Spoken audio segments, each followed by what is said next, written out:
सहनाववतु सहनौ भुनक्तु सह वीर्यङ्करवावहै तेजस्विनावधीतमस्तु मा विद्विषावहै। ओम शांति शांति शांति। वैराग्य शतकम की इस कक्षा में आप सभी सुधी दर्शकों का, श्रोताओं का बहुत बहुत स्वागत है, अभिनंदन है। वैराग्य शतक निरंतरता से हम इसका स्वाध्याय कर रहे हैं और अभी पूर्णता की ओर है। शिव जो हमारे आराध्य हैं, शिव जो कल्याण करने वाले हैं, उनकी भक्ति में मन लगे और हमारे संपूर्ण जीवन को दिव्य बनाने का, जीवन में हमारे भी शिवत्व आ जाए, हमारे जीवन में शिवत्व आ जाए। देवो भूत्वा यजेत देवम, शिवो भूत्वा अर्चेत शिवम। देवता बनकर के ही देवता का हम पूजन करें। शिव जब हमारे तन मन में, हमारे हर प्रकार के व्यवहार में कल्याण का आधार होता है, तो वास्तव में तब हमारे अंदर शिवत्व घटित होता है। उस परम पिता परमेश्वर का, जो शिव के रूप में, जो विष्णु के रूप में, जो हर प्रकार से हमारे जीवन के उद्धार के लिए, सुधार के लिए निरंतर हमको प्रेरित करता है, हम उसको जीवन में उच्च स्थान दें और अपना और इस जीवन का कल्याण करें, क्योंकि वही प्रभु, वही हमारा गुरु जो हमको सदा ऊपर उठाने वाला है, जो हमको सदा ही प्रेरित करने वाला है।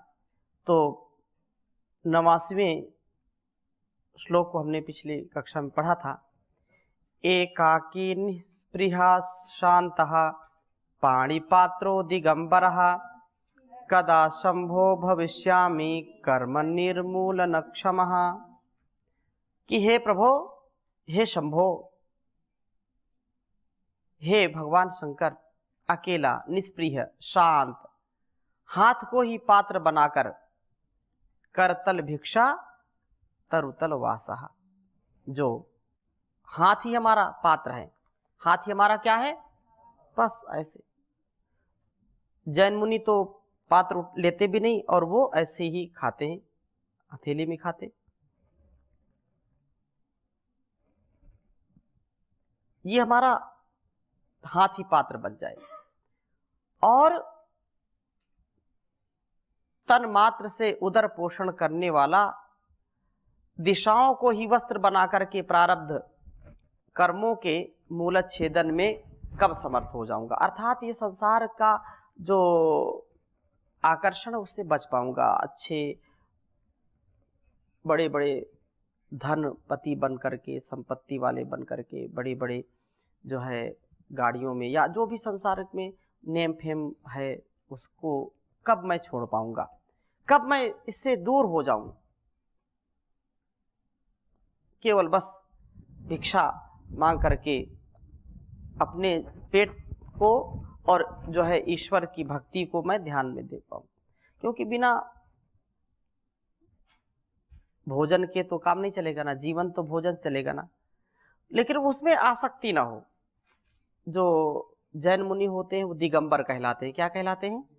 दिगंबर। दिशाएं ही जिनका अंबर है, दिशाएं जिनके वस्त्र हैं। यद्यपि वो एक तपस्या का अतिरेक है, वो तपस्या क्या है? अतिरेक है। तथापि जो मर्यादित व्यवस्थित जीवन है उसको हमको जीना है और तब करना है। तब पाणी पात्र, हाथ को ही पात्र बना करके, दिशाओं को ही वस्त्र बना करके प्रारब्ध कर्मों के मूल छेदन में समर्थ कब होऊंगा, क्योंकि ये कर्म जो है ना, ये कर्म व्यक्ति को चलाता रहता है, चलाता रहता है। कर्म से ही चलता है जीवन। और ये जो जीवन हमने पाया है, चाहे कैसा भी हो, रोगी हो, अच्छा हो, सुंदर हो, बेडौल हो या सुडौल हो, व्यक्ति बहुत लंबा हो गया, बहुत छोटा हो गया, गोरा हो गया, काला हो गया, कैसा भी हो गया, स्त्री के शरीर में है, पुरुष के शरीर में है, पशु के शरीर में है, ये सब किसके कारण मिलता है? कर्मों का। कर्मों का फल होता है, कर्मों के कारण मिलता है। किसी की वाणी बहुत अच्छी है, किसी का जो है लेखन बहुत अच्छा है, किसी का जो है खेलना बहुत अच्छा है, कोई पेंटिंग बहुत अच्छी करता है, किसी का गीत गाने में बहुत जो है वो होता है। ये सब कैसे मिलता है? ये कर्मों का खेल है, कर्मों का खेल है, कर्मों से। तो ये कर्म, जैसी इच्छा होगी वैसा कर्म करेंगे और वैसा फिर जन्म होगा। इसलिए अच्छे कर्म करो तो अच्छा जन्म मिलेगा, अच्छी इच्छा करो और धीरे धीरे फिर इससे कर्म जो है ऐसा हो जाए कि जिसमें आसक्ति ना हो। कर्म ऐसा करें जिसमें आसक्ति ना हो, क्योंकि आसक्ति से फिर बार बार इच्छा ही दुख का कारण है, इच्छा ही इस शरीर का कारण है। हमारी इच्छा है तभी हमने जन्म लिया है, इच्छा है यहां कुछ पाने की, कुछ करने की। तो ये जो इच्छा है ना, अरे मैं तो प्रधानमंत्री बनूंगा, मैं राष्ट्रपति बनूंगा, मैं बहुत बड़ा अधिकारी बनूंगा या बहुत बड़ा वीर बनूंगा, धीर बनूंगा, ये जो इच्छा आ गई ना, तो ये इच्छा व्यक्ति इस जन्म में भी ना करे, नहीं पूरा हो सके तो अगले जन्म में आना पड़ेगा उसको। इच्छा जिसकी जैसी होगी वैसा उसको भोगने आना पड़ेगा। इसलिए ये कर्म निर्मूल कब होऊंगा, मैं मोक्ष को कब प्राप्त करूंगा, ऐसी यहाँ धारणा की है, ऐसा भाव प्रकट किया है। क्योंकि कर्म का बड़े भाग्य मानुष तन पावा, सुर दुर्लभ सब ग्रंथ ही गावा, कर्म प्रधान विश्व रचि राखा, जो जस करहि सो तस फल चाखा, सकल पदार्थ है जग माही, कर्महीन नर पावत नाही। कर्म तो करना पड़ेगा, लेकिन कर्म कैसा हो कि कर्मण्येवाधिकारस्ते मा फलेषु कदाचन, मा कर्म फल हेतुर्भुर्मा ते संगस्त्व कर्मणि, कुर्वन्नेवेह कर्माणि जिजीविषे शतं समाः, एवं त्वयि नान्यथे तोस्ति ना कर्म लिप्यते नरे। वेदोक्त कर्म करो तो आसक्ति नहीं आएगी, वेदानुकूल कर्म करो, निष्काम कर्म करो। करना सब कुछ है लेकिन चाहना कुछ नहीं। पढ़ रहे हैं, पढ़ा रहे हैं, ठीक है ना, इस संसार में अनेक कार्य कर रहे हैं, व्यापार कर रहे हैं, लेकिन निर्लेप भाव से, कोई इच्छा नहीं है, कोई इच्छा नहीं है। बस जिस कार्य में ईश्वर ने लगाया, गुरु ने लगाया, जो सामर्थ्य दिया उसको करते चले जाओ, करते चले जाओ, आसक्ति ना हो। तो ये निष्काम कर्म, ये हमको मुक्ति की ओर ले जाता है। नेकी कर दरिया में डाल, नेकी कर कुएं में डाल, कोई उससे लेप नहीं, कोई राग नहीं, कोई द्वेष नहीं, अपने कर्मों का अनुष्ठान करते चले जाओ। तो बस यही जीवन हमारा, ये कर्मों की खेती है। कर्मों की खेती बंदे खुद ही काटेगा, सुख दुख तेरे कोई और नहीं बांटेगा। जो कर्म जैसा करेगा वैसा, जो जस करहि सो तस फल चाखा, ये वैसा फल है। बचपन खोया तूने खेल और कूद में, मस्त जवानी बीती वो भी तेरी भूल में, समय यूं गंवाना देना अपने बुढ़ापे का, सुख दुख तेरे कोई और नहीं बांटेगा। कर कर काम खोटे नाम कमा लिया, पाप वाली गठरी का बोझ बढ़ा लिया, जो भी काम किया तूने वो भी सब घाटे का, दुख सुख तेरे और कोई नहीं बांटेगा। एक दिन बंदे जब तू जाएगा जहान से, दूर खड़े होंगे वो जो चाहते हैं जान से, होगा हिसाब तेरे सारे कर्म के खाते का, सुख दुख तेरे कोई और नहीं बांटेगा। डरना है क्या तुझको मानव विचार कर, करना है क्या तुझको मानव विचार कर, पाना है प्रभु को तो सबसे तू प्यार कर। जितने भी दिन तू दुनिया में काटेगा, सुख दुख तेरे और कोई नहीं बांटेगा। कर्मों की खेती बंदे खुद ही तू काटेगा, सुख दुख तेरे कोई और नहीं बांटेगा। तो सुख दुख कोई बांटने वाला नहीं, जो हम करेंगे उसका परिणाम हमको भोगना पड़ेगा, कोई नहीं भोगेगा। ये ऐसी व्यवस्था है, आप किसी के दुख को बांट नहीं सकते। दुख बात से, संवेदना से तो बांटते ही है, बात करते हैं। पेट में दर्द है, बोलो चलो अच्छा आधा किलो दर्द हमको दे दो, आधा किलो तुम झेल लो, ऐसा है क्या? सिर में दर्द है, चलो थोड़ी सी हमको सिर दर्द दे दो, है क्या? तुमको अच्छा बुखार बहुत है, 102 डिग्री 3 डिग्री, चलो हमको 52 डिग्री हमको दो, ऐसा है क्या? नहीं है, ऐसा नहीं हो सकता। किसी को बहुत दर्द है, आप बांट नहीं सकते। जो जैसा कर्म करेगा उसको वैसा भोगना पड़ेगा। अगर ये व्यवस्था ना हो ना तो मामला और गड़बड़ हो जाए, जबरदस्ती दे दें, मन नहीं है तो अरे हम कितना पीड़ा सह लो, तुम ले जाओ इसको।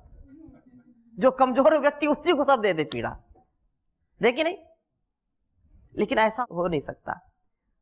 जो करोड़पति अरबपति खरबपति है वो तो बिल्कुल ना सहन करें, बोले सब इनको दो, तुम जितना पैसा लेना हो ले लो, ये सारा दर्द ले लो,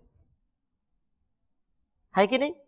लेकिन ये व्यवस्था नहीं है, ईश्वर की व्यवस्था ये नहीं है। रिश्वतखोरी उसके यहाँ नहीं है, वो बिल्कुल बाकी का बिल्कुल जो है चोखा हिसाब किताब रखता है। मेरे दाता के दरबार में सब लोगों का खाता, मेरे दाता के दरबार में सब लोगों का खाता, जो कोई जैसी करनी करता वैसा ही फल पाता। दरबार में सब लोग चले न उसके, चले ना, कोई चालाकी नहीं चलेगी, कोई रिश्वतखोरी नहीं, वो बिल्कुल उसके जो है ना न्याय की, उसके जो है लेन देन की रीत बड़ी है, बाकी बड़ी चोखी है। चलो आगे चलते हैं। तो शिव जी के प्रसाद से योगियों को ब्रह्म सुख सुलभ। पाणिम पात्रयताम निसर्ग शुचिना, भैक्षेण संतोष्यताम, यत्र क्वापि निषीदतां बहुतृणं, विश्वं मुहुः पश्यताम्, आत्यागेऽपि तनोरखण्ड परमा, नन्दावबोध स्पृशा, मध्वा कोऽपि शिवा प्रसाद सुलभः, सम्पत्स्यते योगिनां, सम्पत्स्यते योगिनां। पाणि पात्रतां निसर्ग शुचिना, भैक्षेण संतुष्यतां, यत्र क्वा अपि निषीदतां, मुहुः विश्वं बहुतृणं पश्यतां, तनोः अत्यागे अपि अखंड परमानंद अवबोध स्पृशां, योगिनां शिव प्रसादः सुलभः कः अपि अध्वा संपत्स्यते।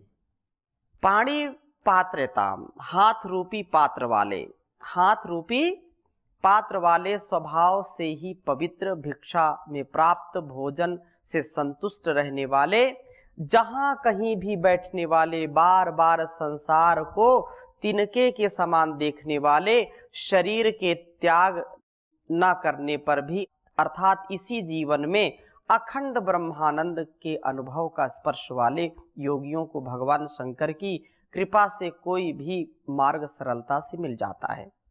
जो इस संसार में रह करके भी किसी से कोई राग द्वेष नहीं करते, संसार में रह करके भी इस जो है काजल की कोठरी में भी रह करके कोई उनको लीक काजल की लग नहीं सकती, ठीक है ना।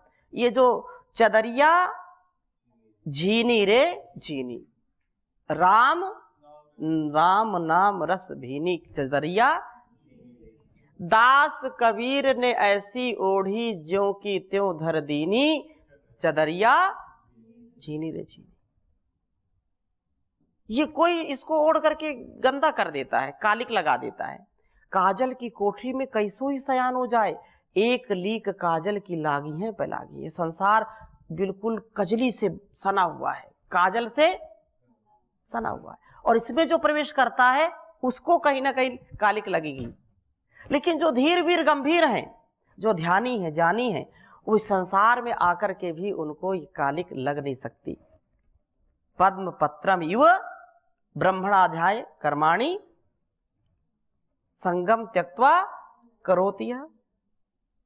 जो संसार में ब्रह्म को मूल में रख करके, ब्रह्म को केंद्र में रख करके कार्य करता है, कर्मों का संपादन करता है, वो बिल्कुल निर्लेप रहता है। वो पद्म पत्र में इव अंबसा, जैसे कमल का फूल कीचड़ में होते हुए भी उसको कीचड़ छू नहीं सकता, उसको पानी छू नहीं सकता, उसको गीला नहीं कर सकता, ऐसा जीवन जीना ये योगियों का काम है। जीते जी मस्त हैं, जीते जी मुक्त हो गए। काम क्रोध लोभ मोह ईर्ष्या द्वेष छल कपट, यही तो मुक्ति है। पहले इससे तो मुक्त हो जाओ। अब डंडा लेकर के लठ लेकर के बिल्कुल पड़े रहते मुक्ति के लिए, मुक्ति के मुक्ति में जाएंगे, मुक्ति में जाएंगे, मोक्ष में जाएंगे, और झूठ बोलते रहते। झूठ से ही नहीं उनको मुक्ति मिल रही, झूठ ही जकड़ करके रखा है, आलस्य जकड़ करके रखा है, अहंकार जकड़ करके रखा हुआ है। तो कैसे मुक्त होंगे? जो इनसे मुक्त नहीं हुआ वो मुक्ति कैसे पाएगा? इसलिए इनसे मुक्त होना, और इसलिए मुक्ति मुचरी मोचने, मुचरी मोचने, तो ये मुक्ति का जो स्वभाव है। तो योगियों को भगवान शंकर की कृपा से कोई मार्ग जो है कठिन नहीं होता, सारे मार्ग सरल हो जाते हैं। सारे मार्ग अग्ने नय सुपथाराय, हमारा जो मार्ग हो वो सुपथ हो, वो ज्ञान का मार्ग हो। कौपीनम शतखंड झर्झर तरम कांथा पुनास्तादृशी नैश्चिन्त्यं निरपेक्ष भैक्षमसनं निद्रा शमशाने वने स्वातंत्रेण निरुंकुशं विहरणं स्वान्तं प्रशान्तं सदा स्थैर्यं योगमहो सवेपि च यदि त्रैलोक्यराज्येन किं, त्रैलोक्यराज्येन किं।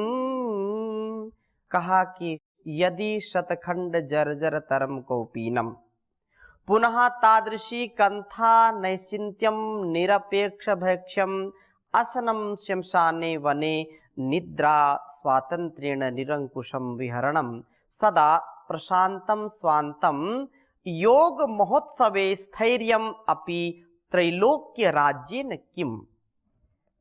बहुत सुंदर बात कही है कि सैकड़ों टुकड़ों से या सैकड़ों टुकड़े होने से अत्यंत जो जर्जर लंगोटी यदि हो, फिर वैसी ही कथरी निश्चित हो।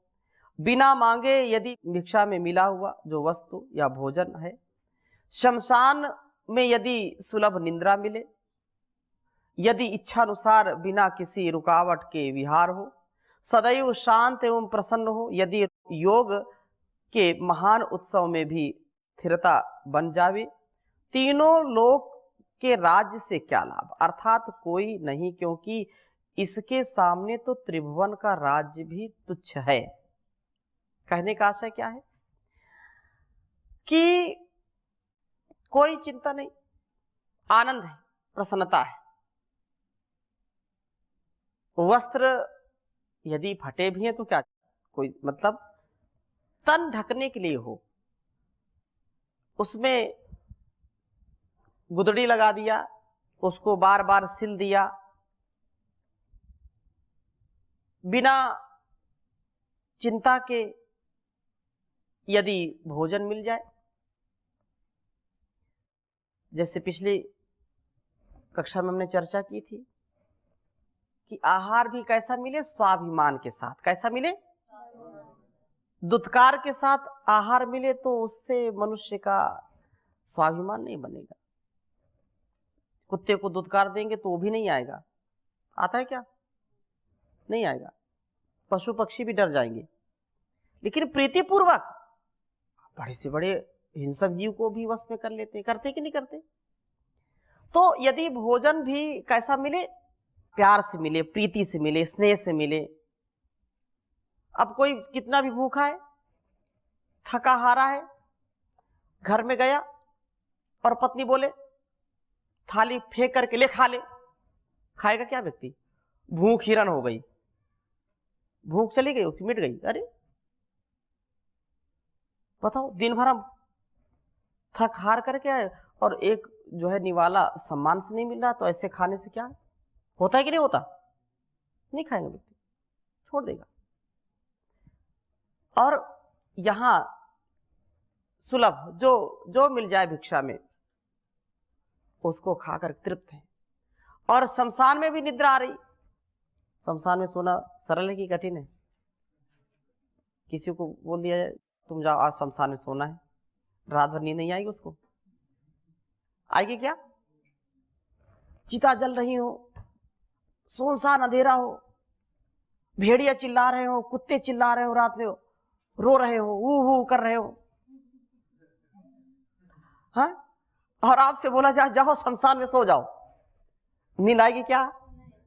नींद नहीं आएगी। लेकिन जो योगी है, जिसको कोई चिंता नहीं, अभय है, सर्वत्र अभयमस्तु, वो शमशान में भी सो जाता है, आनंद से नींद लेता है? मणिकर्णिका घाट सुना है नाम? मणिकर्णिका घाट बनारस में है।